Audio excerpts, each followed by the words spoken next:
Great to see everybody, or even pictures of you or your names on the screen, as the case may be.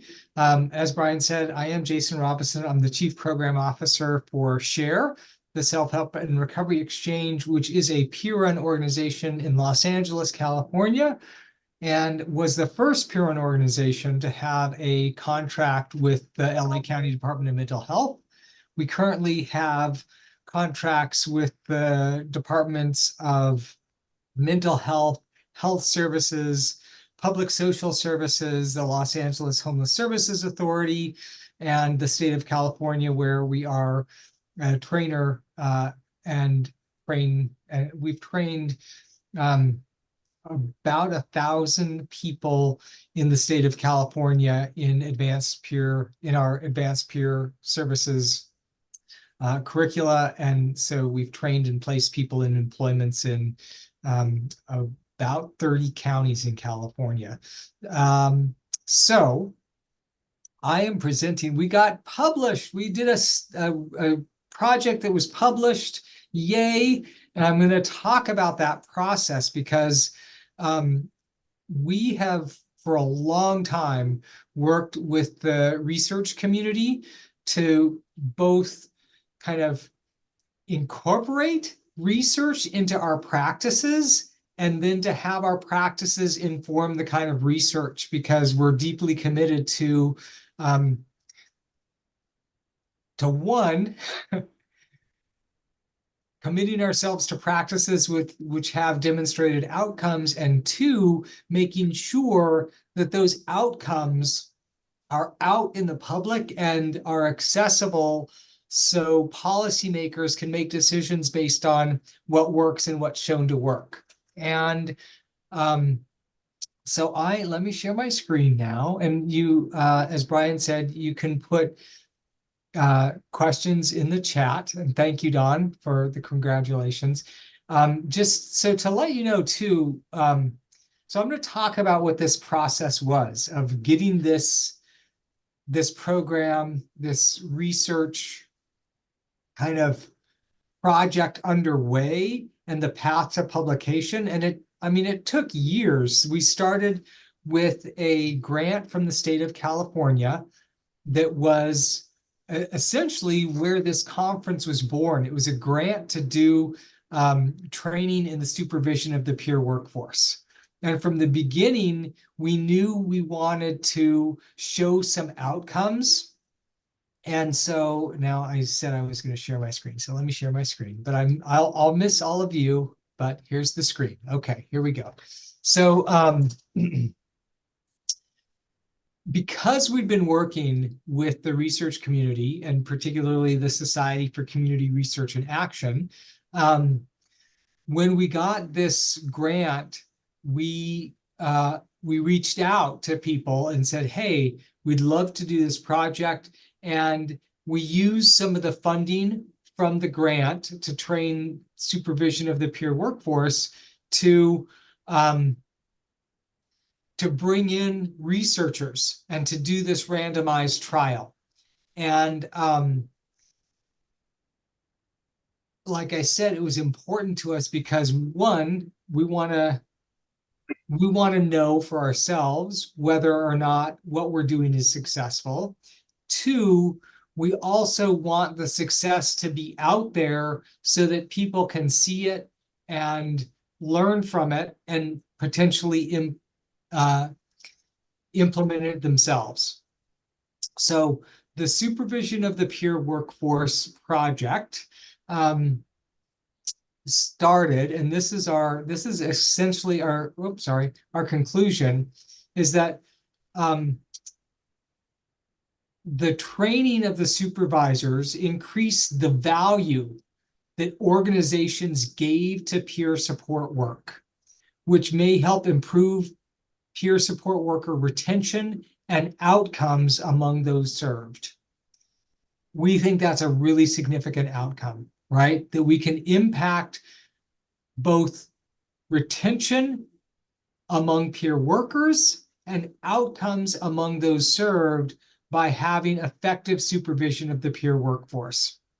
So how did we get here?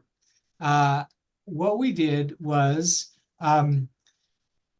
we designed a training for supervisors that would address the stigma of the peer workforce, that would orient non-peer supervisors to peer services and practices. And then 3, that would create a framework for supervision that elevates practices, peer practices specifically. So how did we do that? And then we brought in the researchers.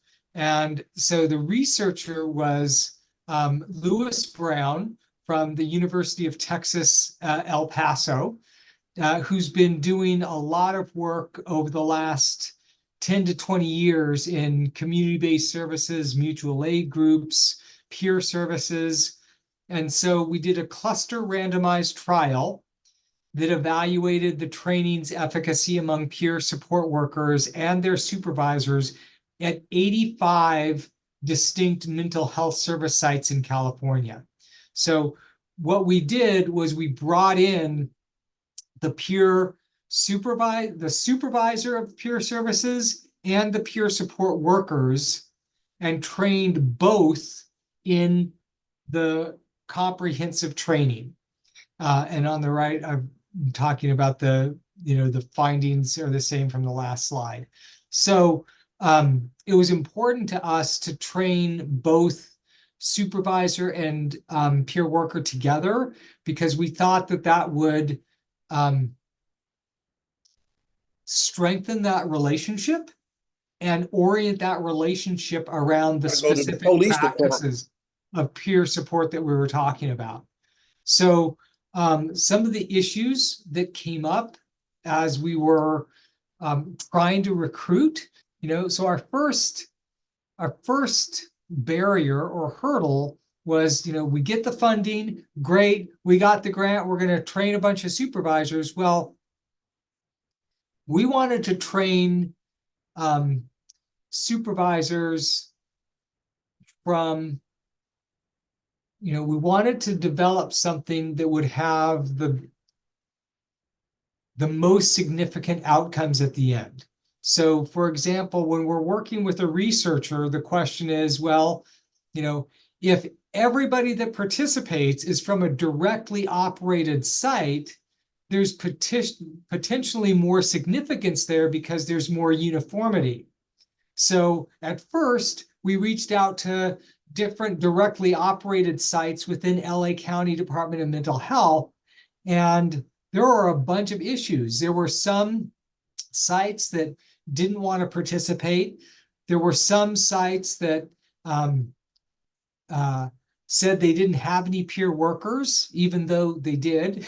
There were some that they couldn't support it was a 3.5-day training, so just about 30 hours. And they couldn't give up a supervisor and peer specialists because they would lose their billing time, right? The agency's ability to bill, was more important, and I can certainly understand that. And so they didn't have room to have people away for 30 hours not billing. And then another issue was during the training, trying to have support for implementation. So agencies were learning specific practices around peer supports and specific practices around supervision. And we had, for lack of a better word, office hours where teams could connect with us. And again, we didn't have a lot of agencies participating in that. So then the other part of that, one of my motivations for doing this was to be able to measure the outcomes of people being served. And there were some issues around that because of the way that different agencies input their services and outcomes. So it was hard for us to get that data. And I think that's a really important thing that we can pursue when we look at data in the future and outcomes, specifically around peer services, where we're also trying to maintain the efficacy of peer services and have that relationship really be peer-centered. So there are ways to do that, which I can talk about later. Because we couldn't get we couldn't get all 85 sites to be just directly operated county facilities, the participants were a mixture of contracted agencies and directly operated sites. So, so let me talk specifically about what the training was. So, because we're operating in LA County, we knew that we had to orient first around the distinct practices of peer support, and we wanted to narrow that as much as possible. We narrowed it to 5 distinct evidence-based practices for peer services, and those were peer listening and disclosing, recovery planning, the use of self-help support groups, peer bridging, and the use of the helper therapy principle. So to do this, we brought in SAMHSA, and we brought in somebody from Yale to talk specifically about peer services and the history of peer services, because we needed experts beyond ourselves to because in LA County, we are the peers, and so we needed to kind of move beyond ourselves to help saturate the training with expertise and recognition. So the key was understanding with supervisors who did not have a history of peer services, were not peers, really understand the distinction between peer workers and clinician responsibilities, and then introduce strategies for peer providers and supervisors to provide services, reduce stress, and improve self-care. And I will, I don't know, let me see if I can upload something into the chat here. Let me stop sharing really quick so I can see things. Do you know if I'm able to upload something into the chat, Brian? Yeah, I think I can. Yeah, I can. Okay. So what I'm going to do is, how do I? Yeah, here we go. Okay, I'm going to upload a file from my computer. Bear with me, everybody. Where am I going?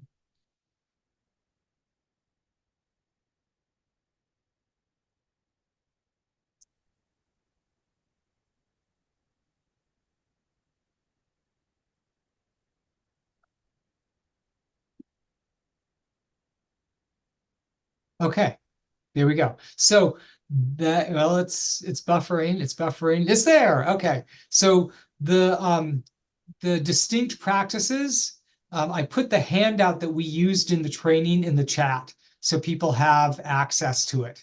And maybe I'll open it up right now so that people can see what that looks like. Also, I do not see this in my chat. You don't see it in the chat? All right, well, I'm going to bring it up. I don't either. I'll go ahead and put it in there. Okay, Jason, I'm going to continue. Do you know what you're putting in there? Yeah, I'll put. Do you see it? But go ahead and share it if you've got it, and I'll just share it gets to everybody. Okay, I'll email it to you, but just a second. Yeah. Here, I downloaded it from the chat, so I got it. You got it. You got it from the chat? Yeah, I did. Yeah. Okay.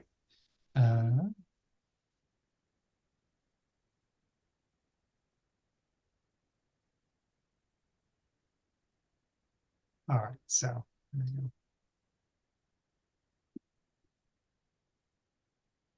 All right, now I'm going to share it. All right, so Brian can email this to everybody if you don't see it in the chat. But this is the document we use. So we had an overview of supervision of the peer workforce project, and then our evidence-based peer services. For each of them, what we did was we talked about, so here's the helper therapy principle. We defined it. We talked about key components. We talked about the evidence base. We talked about examples and success.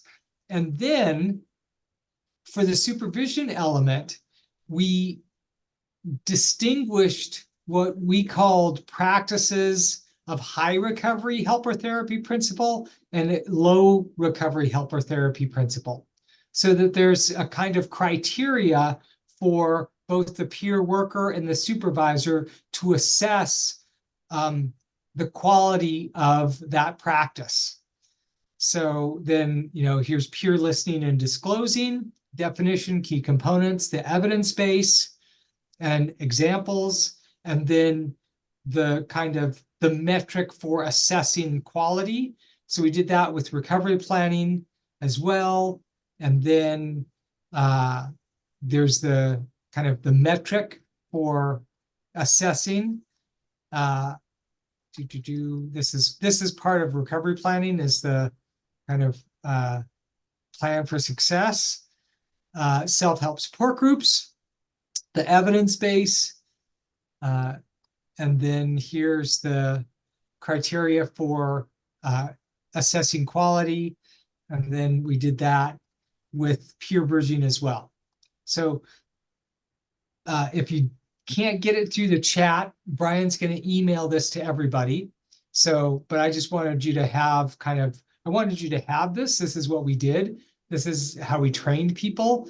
And then the other thing that we trained people in that I will get up here too, that was really, I think,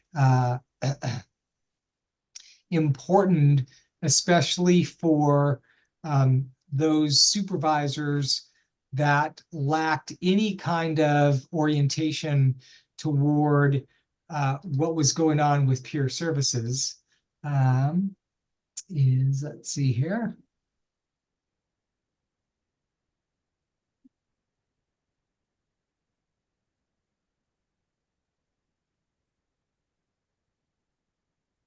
Okay. And I appreciate your patience as I jump around sharing all kinds of things. But so we brought this in from SAMHSA, which is like to deal with the distinction between case managers and peers. So because they might share tasks, but the purpose of the roles and the approaches are very different.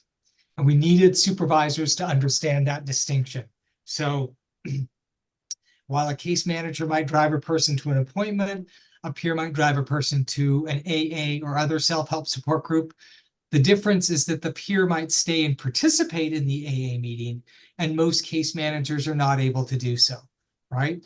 So we then looked at peer roles, all right? And we were very broad here. And then, and this is what I think was helpful, we did very distinct peer is and does, peer is not, does not.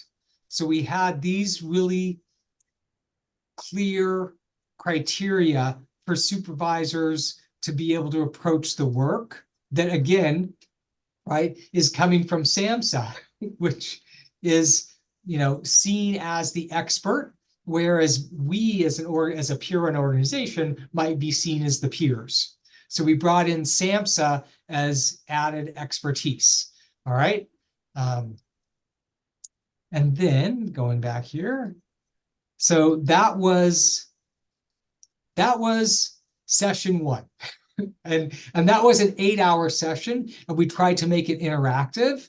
We tried to have people, teaching other people. It's pretty clear that, especially in adult learning, people learn by doing and learn by teaching. So there was about, there were in some cases over a month between sessions in the training. So and the idea was that month between sessions, we wanted to support agencies, supervisors, and peer specialists in the implementation. So session 2 was specifically about cultural competence, and we needed to address stigma. And to give you a context for this, and I'm going to stop sharing really quick. So one of the things that came with the Mental Health Services Act was a statewide anti-stigma effort.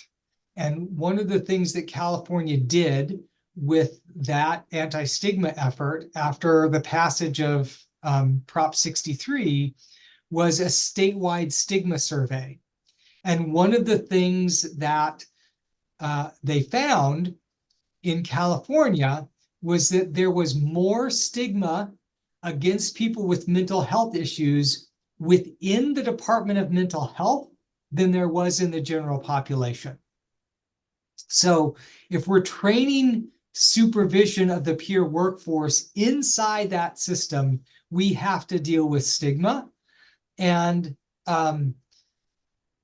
in Los Angeles County, for example, the other part of that is that when the county implemented its Mental Health Services Act stakeholder committees and brought in people with lived experience to provide input, the first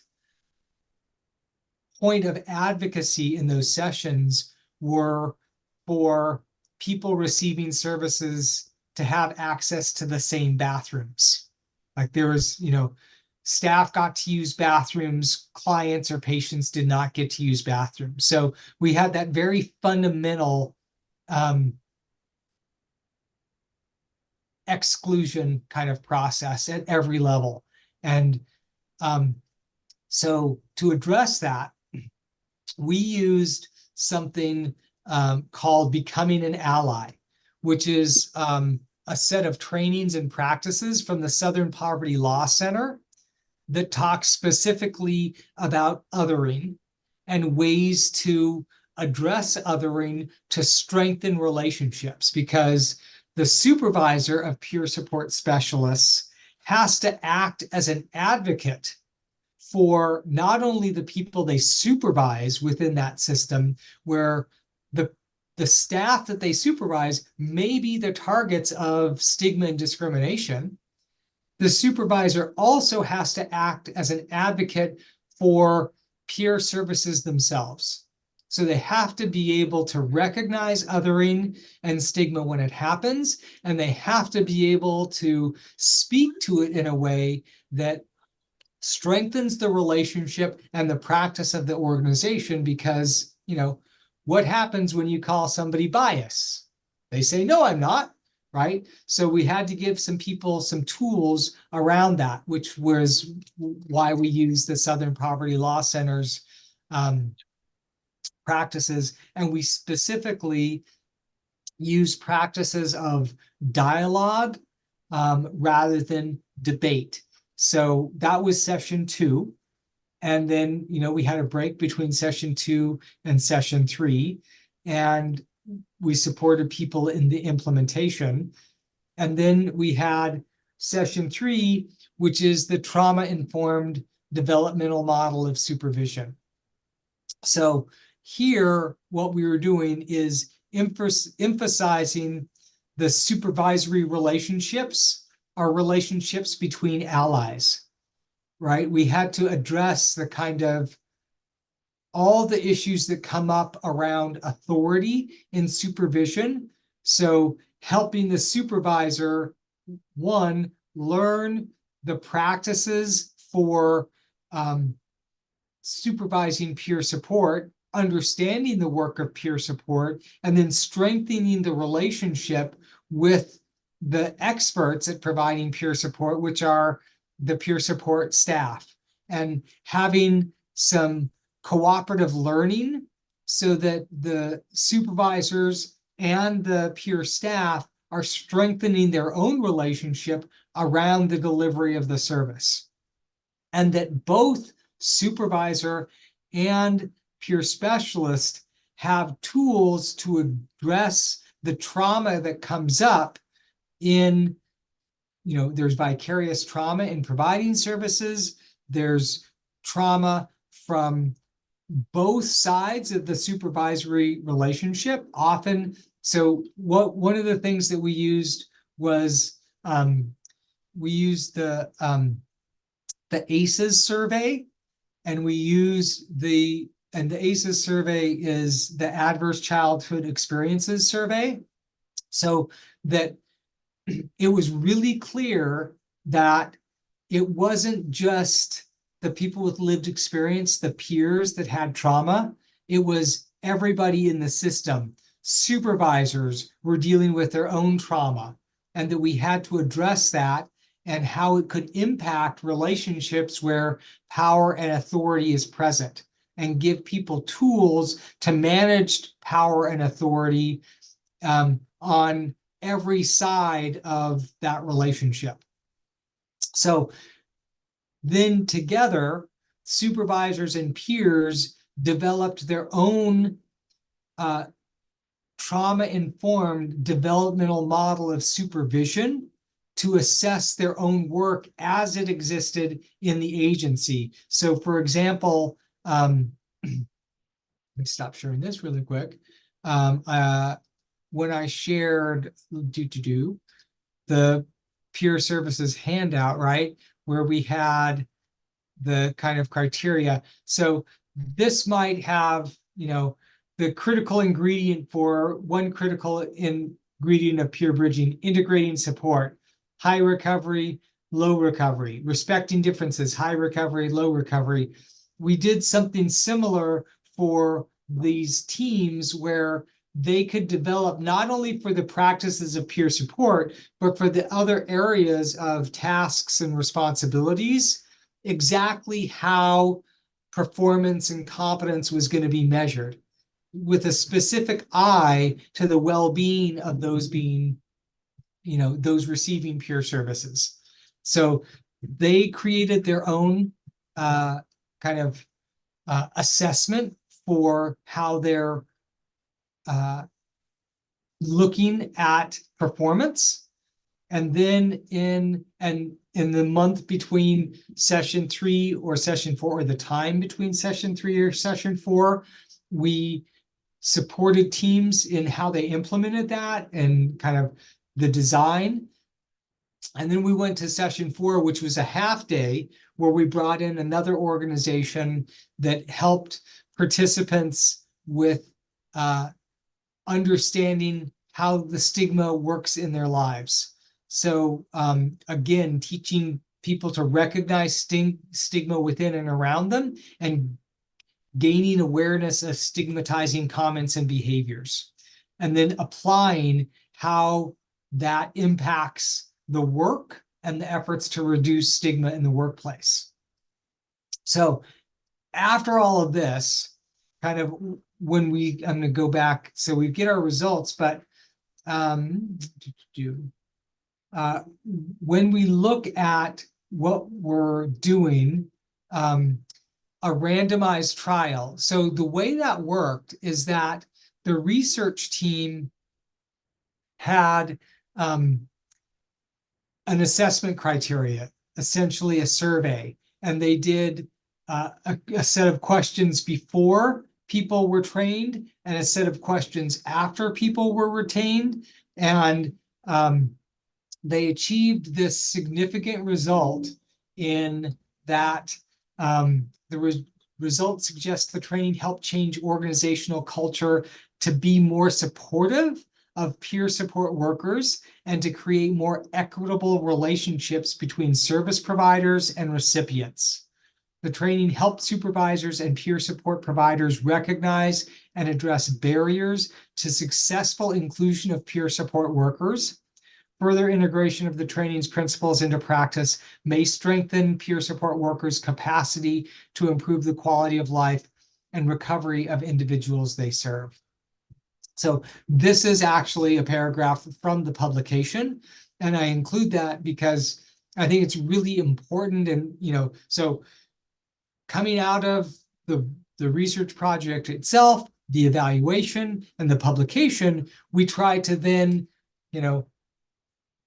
share the publication as much as possible everywhere that we could with other researchers, with other peer providers, with policymakers, so that people had an understanding of the work that we did and the work that can be done in this area to underscore improved outcomes for people receiving services, essentially, and for making sure that as we scale the development of the peer workforce, we're scaling it in a way that maintains efficacy for peer practices and is sustainable for peer workers. That outcome where we increase retention is really significant because we have relationships where the peer specialists themselves feel supported in their work and feel that their agency understands and values peer work. So that was our project, and I'm eager to have questions and hear what you're doing, and thank you very much for listening.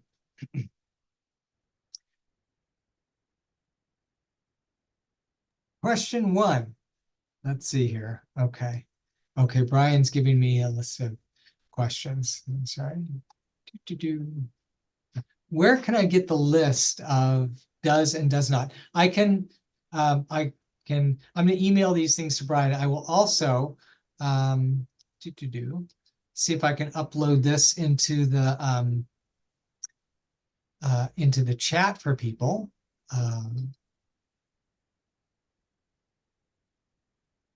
I'll follow up if you don't get it in the chat with a downloadable link. Okay. That.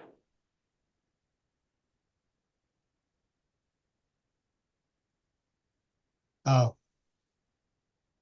okay. Well, hold on a second. I can't upload it to the chat because it's open. So let me close it, and then I can upload it to the chat. One thing, all of the presentations are being recorded throughout the day, so they'll be available along with PowerPoints. If we get PowerPoints from some of the presenters and that, they'll also be available. So if you go to the website, which is shareselfhelp.org/conferences, the videos and all that will be up probably within 2 weeks, but give us 30 days in case, but just a little FYI about that. And that document is now on my screen. It shows that it's been uploaded to the chat. So, and I'll make sure that Brian is able to send it out to everybody. Thank you. So, Jid and Larry, I see you have a question. Hi, good to see you, Larry. Hi, Jason. I have a question about the methodology here. Maybe you covered this and I just didn't catch it. How were these 85 entities selected? Were they self-selected? Were they partially self-selected? Were they just like random DMH contracts or DHS contracts? Because that could easily affect the quality of the outcome. And I just was curious about that. Thank you. That's a great question. So I did talk about that a little bit. Originally, we wanted to do it exclusively with directly operated DMH sites. We had difficulty getting enough directly operated sites to participate where we would have a significant kind of outcome. So we had to get, in research that's called the N number, the number of participants that you had. So to increase that number, we had to reach out to contracted agencies. And so Los Angeles County is divided into different service planning areas. And we sent stuff out. We went to the groups, the convening groups where those, all those providers come together. We talked about the project. And then we had the director of the department send something out encouraging people to participate, because at that time, the director of LA County Department of Mental Health was that director was very supportive of peer services and actually brought in a peer chief. So we had the director of the department send something out. We had the peer chief send something out, encouraging agencies to participate in this. And still, agencies didn't participate, right? But we got 85, which is a lot. And so with 85 sites, we had, over, I think, 160 peer specialists themselves and 85, at least 85 and a little bit more supervisors. Good question. Thank you. Yeah. So the other thing is, that process between working with an evaluator, a researcher, and designing the kind of questions to ask, I think is a unique relationship, and it's important. We were very intentional in seeing the questions that the evaluator was going to ask, both the pre kind of questions and the post questions, because we're trying to develop an assessment that will demonstrate that people are actually, what they're practicing, what they're learning, and things like that, and the impact. So we had to address some of the general things, because when you work with an evaluator or a researcher, they use, standard scales oftentimes when they're doing evaluations, and a lot of questions that they ask, there are all these surveys that are out there that are very general that people ask and they pull from. And particularly when they're dealing with mental health issues, a lot of what they're dealing with is, the personal experience that a respondent might have of their own mental health issues. And so we really had to, there were a lot of questions in standard surveys that we just cut out and said, that's not what we're looking at. We had to be intentional in coming up with those questions. If anyone has a question, you can raise your hand virtually by going to the reactions button down and select raise hand. Otherwise, you can mention that you have a question in the chat and we can get to that. Right. Yeah, so I see 𝗣𝗿𝗲𝗀𝗀𝗀𝗀 has their hand raised.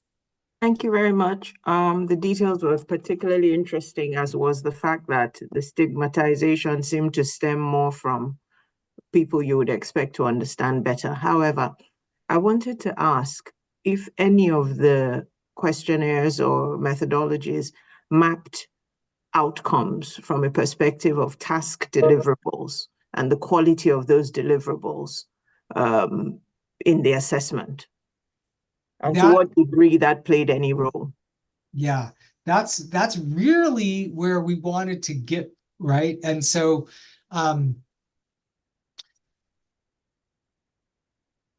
we didn't get as far in that area as we wanted. And there are a couple reasons. One is that we had to have standard measures that applied across the board to every participant, right? Every team of supervisor and peer specialist. And so those teams were often doing very different things.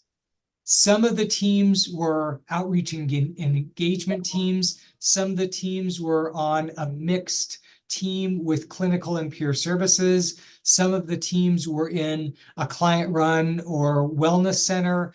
And so the particular outcomes that they were looking at in terms of people receiving peer services, how they measure the success of those peer services or the outcomes for people might be totally different. So one way that we addressed that was to have both the peer supervisor and the peer support specialist address the strength of the relationship between the person receiving services and the peer specialists themselves, whether they thought it was a strong relationship. The other issue with that, on the other side, to get completely anonymous outcome data, there's a way to do that. And with one of our programs, we used to be able to do that. We have a peer respite in Los Angeles County where people come in and we have to report to the county who comes in if it's, if somebody gives us consent. And that person then gets entered into the county system. And there could be a way to anonymize, with name, just give somebody a unique identifier for the person, for the project, or the purpose of the project, and then look at that unique identifier on the back end to see, kind of rates of, the standard measures that the county uses in terms of, has somebody been hospitalized? Has somebody been incarcerated? Has somebody turned up in the homeless services system and all of that? Having said that, those measures in many ways don't look at the positive outcomes of peer support, which tend to increase social support, increase feelings of empowerment and advocacy, and incorporating those kind of outcomes into people receiving services is another aspect that we would like to do in the future, so that there would be a questionnaire or a survey for people receiving services as well. That's a great question. I'm happy that you said that, because my mind was already leaning towards, are we having difficulty defining what quality of life improvements measures can look like? And to what degree are we focused more on the clinical reporting, which we're trying to not stay away from, but demystify to some degree. So thank you very much. Absolutely, 100%. Thank you for the question. It's a great question.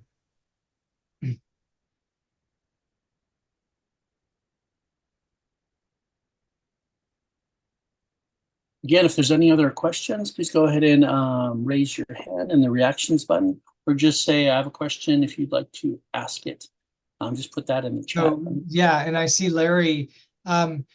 So if the question Larry put in the chat was, do they get entered into HMIS? And HMIS in Los Angeles County is the Homeless Management Information System. So if somebody is part of a coordinated entry system, they are, and they are connected to services or supports in that homelessness management information system, they're entered into that system. So some people may have been, if they were, connected to a team that was doing that, but many of the teams weren't doing that and were doing something completely different. So not everybody would be. I would love to see, an outcome that pulls from, or an evaluation that pulls from those systems that specifically looks at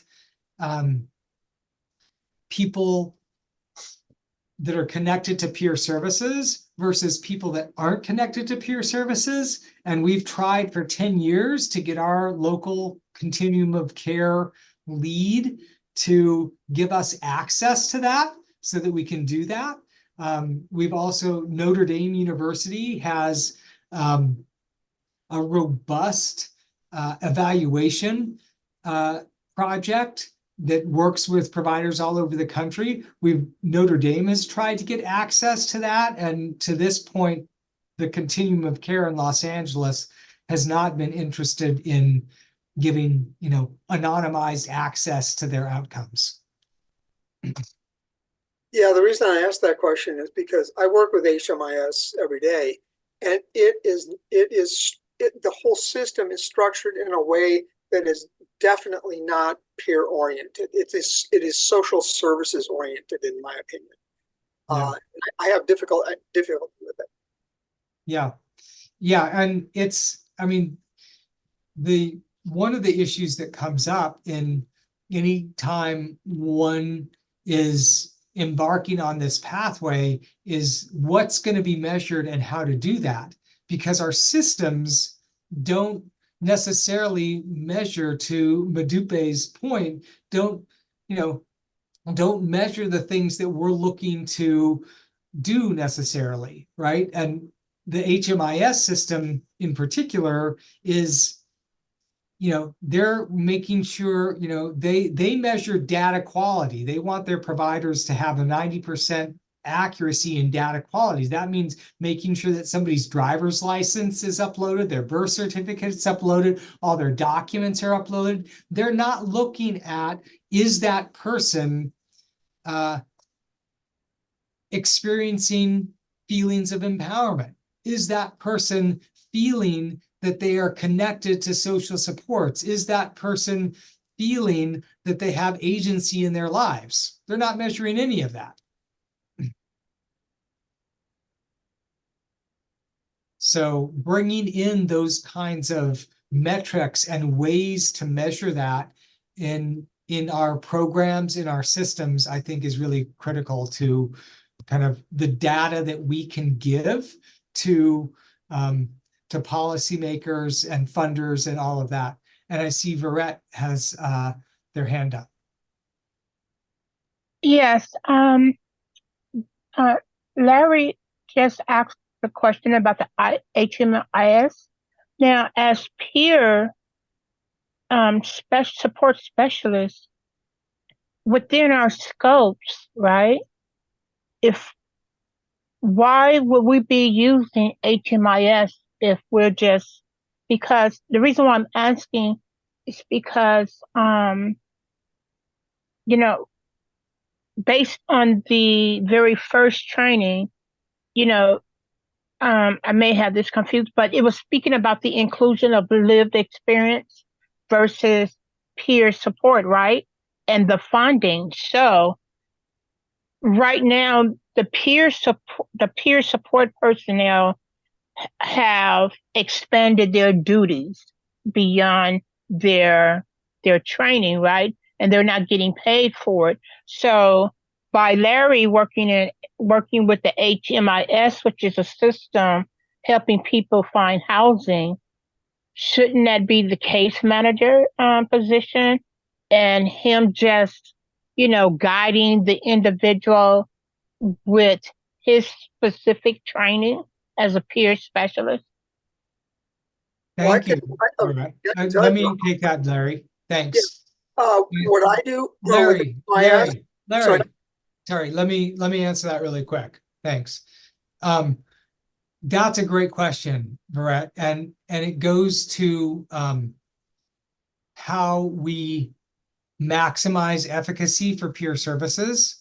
So, for example, there may be peer-run organizations that have contracts where, if they're housing people and they're doing peer-run housing, or they have peer outreach specialists, they have to participate in the HMIS system. There are ways to do that, so that I think have impacts on how the practice of peer support can maintain efficacy. So one way, for example, is to use transcribers so that peers are doing the work and they call in the work to a transcriber that then enters all of that stuff into the HMIS system. Or to another system. Like, for example, Shares Housing Program has, maybe a dozen contracts at any given time. So it's required to enter quote unquote case notes into different systems. And we have peer specialists that don't do case notes. What they do is they document their work as peers, and then we have somebody translate that into the required system that tracks the funding and the service provision and all of that as a case note. Thank you. And Larry, go ahead if you want to respond too. Yeah, I just wanted to respond to, I look for opportunities to be a peer within the system. And the way that I use HMIS is when I do street outreach, homeless encampments. And when I encounter someone, like I encountered someone last week, who isn't real sure whether they want permanent housing or not. And I went back and looked at, and the thing about HMIS is it's very detailed. Every interaction that anybody ever had with this person.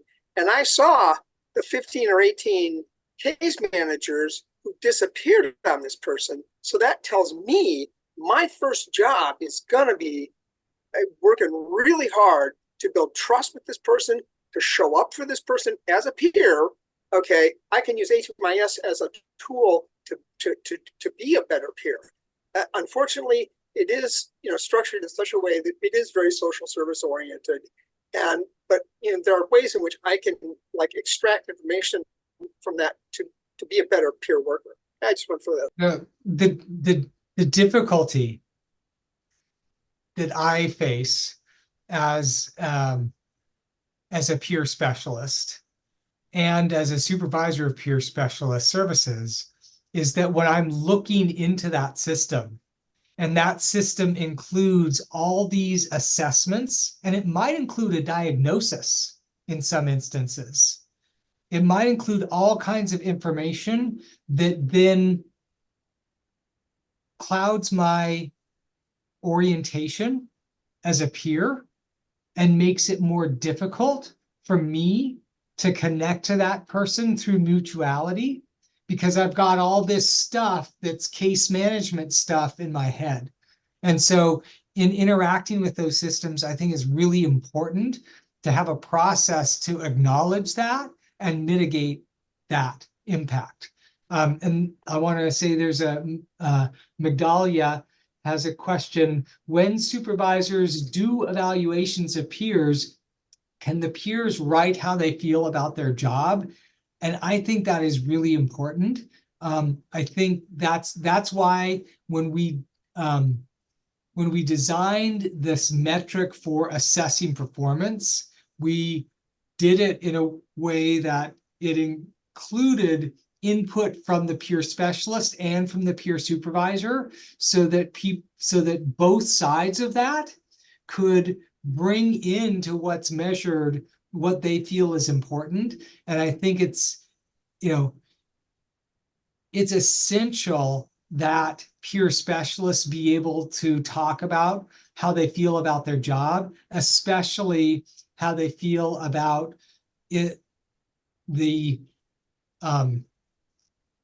alignment with peer values and practices. So that's a great question. Thank you. And I see 𝗣𝗿𝗲𝘀𝗲𝗍, I think your hand is up again. Yeah, thank you very much. I hear you when you talk about the kind of stigma, the extent of the stigma within our community. I think of peer work as transitioning ultimately into more mainstream, if you like, looking at it as preventive as opposed to curative peer work. So anticipating the challenges, because like we said in our last group, everybody has different or varying degrees of trauma. As we look at potentially mainstreaming peer work, to what degree do you think that this kind of assessment tool can either be upgraded, scaled, or whatever, for relevance in that mainstream if the level of stigma within our community is still so high? And how soon do you see us navigating that curve? Wow, don't be afraid to ask the really tough questions. Thank you. I think that so there are a couple things in looking at supervision, right? When we're looking specifically at a tool for supervision. And one of the things that is fundamental to that is that supervision has distinct and specific skills that may be very different than the skills that are important for success either as a case manager, a peer, or anything else. And one of the things that happens in organizations across the board, all kinds of companies, is that somebody that demonstrates success in their job, in their field, in their position, the path for career development is to become a supervisor, right? And I think there's often not a clear pathway to develop the specific skills for supervision that then make that person a good supervisor or even make them want to be a supervisor. They might have the knowledge about what makes, for example, what good peer services are, but the skill set that's specific to elevating somebody else's practice of peer support is the thing that we're looking at. And that's where I think the things that we created specifically around the trauma-informed model, the practices of dialogue versus debate, and how to use authority in the relationship between supervisor and supervisee are really important components that can be scaled and used across supervisory relationships. They're not the only ones, which is one of the reasons we have this conference, right? There are lots of different practices. There's, team supervision among peers. There's co-supervision. There's all kinds of things we can look at as ways to develop competence in the workforce, quality and peer services, outcomes for people receiving services, and I think to your point, also mitigating stigma within the environment. So that's a shot at an answer to that question. Thank you. Yeah, thank you. And we are at 11:29. So is this now time? Are people supposed to be going to other? There's actually a break until 12:30. Okay. Okay. So whenever this presentation, if everyone has any further questions, you see that 𝗣𝗿𝗲𝘀𝗀𝗀𝗀𝗀 still is unmuted. So I don't know if you had a follow-up question. Okay. Otherwise, please raise your hand. And we've got till 11:45. So so ask questions. I'm eager to hear your experience working with evaluators, researchers, supervision as well. And 𝗣𝗿𝗲𝗀, is that a new hand or is it? Yes, that's a new hand. Okay, I was going to thank Larry because now I understand his position for using HMIS, and I also understand your response on how, the contrasting, how it can be a little difficult with all the information that you're reading if you don't have the skills to understand the language. So yes, but I really thank you, Larry, for your zeal, because a lot of times the consumer is not receiving the professionalism that we're supposed to be giving them. And what I'm hoping, and I'm happy to see that there are individuals who understand that, if we're here to provide a service, sometimes based on the individual's needs, sometimes it's going to take a little longer but we must be patient, and understanding, and communicate with the team so that it can be a successful outcome. That's all I want to say. Thank you, 𝗣𝗏𝗏𝗀. I want to say, I think that is such an important aspect of any work, all work, especially peer work, is that making sure that people receiving services, one, have a voice in the service and are able to talk about what they need different, are able to raise concerns, are able to raise issues, and to feel supported in that process. I think that's something that's missing from our systems. And to illustrate that, the Department of Mental Health in Los Angeles County, this was 3 years ago, 98% of complaints filed through patients' rights, 98% of them were resolved in favor of the provider. And I can't believe that all but 2% didn't have any kind of merit.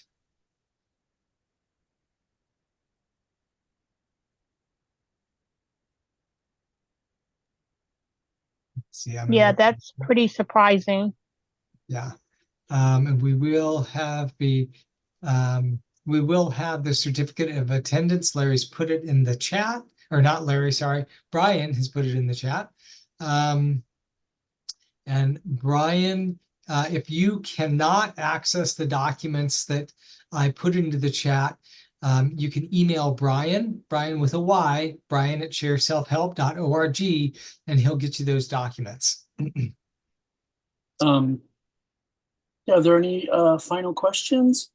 This Zoom is going to have presentations. There's a little break. 12:30 is the next session. And then at the end of the presentations, Jason's going to be doing a a wrap-up of the conference in general and other things. So you can come back to this link. It's also in the share program. I'm going to put up which presentations will go at 12:30, and send me a message if you still are on here and you'd like to request anything. But does anyone have any final questions? So I think one other thing to consider around planning a project like this was our Los Angeles is a very populous county, and it's a very large geographic county. There's a lot of square miles in Los Angeles. And so getting providers from all over the county, finding locations across the county that would be accessible to in-person teams was a challenge, and it's something to plan for with care. You want to, we had to make sure, so we had some of our trainings were in Glendale. We had one which is, on the far east side of Los Angeles County, or kind of toward the east side. We had one in Culver City, which is on the west side of Los Angeles County. We had one in the San Fernando Valley. And so we tried to make it available. And then we had different cohorts, for example. So we had, I think, 2 or 3 different groups of those 85. So it would be, because doing 85 at once would limit our ability to have teams practice. So we divided it up into cohorts of, like 20 to 40 different participants, so we could get a lot of participation and interaction in the trainings themselves.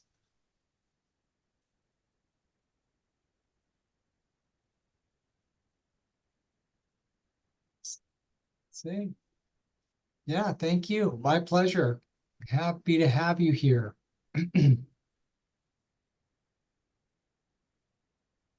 I'm interested if others worked on evaluation projects or worked with researchers and found similar or other issues.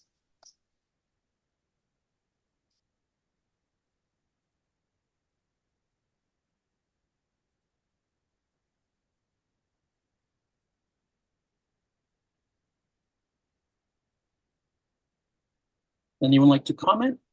Go ahead and chime in or raise your hand.